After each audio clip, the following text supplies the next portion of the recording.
Hello friends, இன்றைக்கி கத்திரிக்காய் அரைச்சி வச்ச குழம்பு எப்படி செய்யலான்னு பார்க்கலாம் வாங்க. இது வந்து எங்கள் தோட்டத்துலேயே காய்ச்ச கத்திரிக்காய்க்கு மட்டும் நிறைய பூச்சி வருதுங்க. ஒரு 3 செடி நான் பாதுகாக்கிறதுக்குள்ளே ரொம்ப கஷ்டமாக இருந்தது. ஏதாவது ஒரு பூச்சி வந்துகிட்டே இருக்கும். மீன் அமிலம், ஏதாவது புளிச்ச மோர் அதெல்லாம் டைல்யூட் பண்ணிவிட்டு தெளிச்சிட்டே இருப்பேன். இப்போ இந்த மழைன்றதுனால தெளிக்க முடியல. அதனால தான் வந்து இலையெல்லாம் கொஞ்சம் ஓட்டையாக இருக்குது. ஆனால் கத்திரிக்காய் நல்லா தாங்க இருக்குது. பிஞ்சாகவே இருக்கும்போதே நான் அந்த கத்திரிக்காய் எண்ணெய்க்காய் குழம்பு செய்யலான்னு சொல்லிவிட்டு அதை பறிச்சிடுறேன். ஒரு நாள் மட்டும்தான் தண்ணி ஊற்றலை, மழை வருதுன்னு சொல்லிவிட்டு. ஆனால் எப்படி வாடி இருக்கு பாருங்கள். பறிச்சாச்சுங்க. இதை கொண்டு போயிட்டு எப்படி புளிக்குழம்பு அரைச்சிட்டு செய்யலாம் அப்படின்றத பார்க்கலாம் வாங்க. பாருங்கள், இவ்வளோ கத்திரிக்காய் வந்தது. எனக்கு கொஞ்சமாக தான் இருந்தது. ஆனால் வந்து புளிக்குழம்பு மாதிரியே தான் கொஞ்சமாக செஞ்சேன் நான். பாருங்கள், கட் பண்ணும்போது எவ்வளோ இது கொஞ்சம் பழைய கத்திரிக்காய், அதனால் கருப்பாயிட்டுக்குது. அதனால் பிஞ்சாக இருக்கிறதுனால நான் போட்டாத. பாருங்கள், அதை தோலோடவே கட் பண்ணி போட்டேன் நான். ரொம்ப அருமையாக வந்தது டேஸ்ட். அது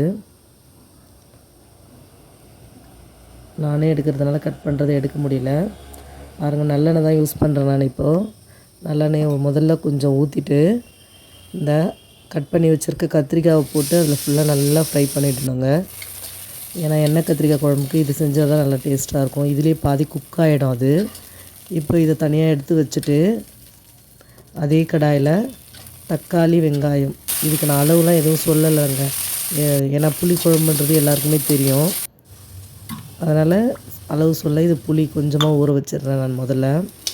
இப்போது வெங்காயம், கருவேப்பிலை, உப்பு, தக்காளி போட்டு நல்லா வதக்கிடணும். எல்லாத்தையும் பச்சையாகவும் அரைச்சி செய்வாங்க. அது பச்சை வாசனை போகிறதுக்கு ரொம்ப நேரம் ஆகும்.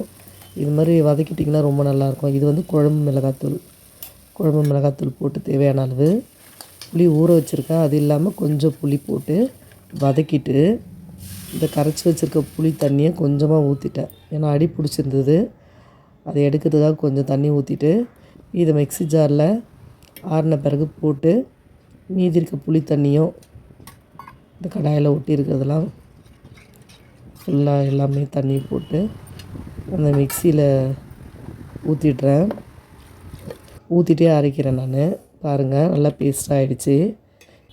திரும்பவும் கடாயை வச்சு அதில் எண்ணெய் ஊற்றிட்டு தேவையான அளவு கொஞ்சம் எக்ஸ்ட்ராவே எண்ணெய் ஊற்றினா நல்லாயிருக்குங்க டேஸ்ட்டாக இது.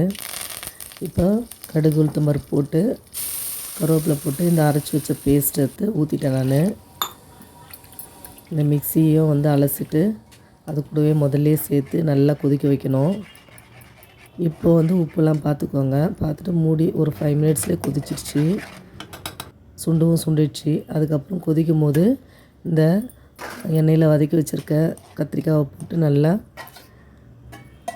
கிளறி விட்டுட்டு மூடி போட்டு ஒரு 5 மினிட்ஸ் ஃபுல்லாக வச்சுட்டு அதுக்கப்புறம் சிம்மில் வைங்க. பாருங்கள், நல்லா சுண்டி வந்துடுச்சு குழம்பு. ரொம்ப டேஸ்ட்டாக இருக்குங்க. இந்த மழைக்கு எண்ணெய் கத்திரிக்காய் குழம்பு செஞ்சு சாப்பிட்டா ரொம்ப நல்லாயிருக்கும். வெயில் காலத்தில் சாப்பிட்றத விட கத்திரிக்காய் வந்து மழையில் சாப்பிட்றதுக்கு கொஞ்சம் நல்லாயிருக்கும். கூல்டெல்லாம் சரியாகும். பாருங்கள், சுட சுட ரைஸ் போட்டு இந்த எண்ணெய் கத்திரிக்காய் குழம்பு எதுவுமே சைட் டிஷ் கூட தேவையில்லைங்க. இதை மட்டும் சாப்பிட்டாலே ரொம்ப நல்லாயிருக்கும்.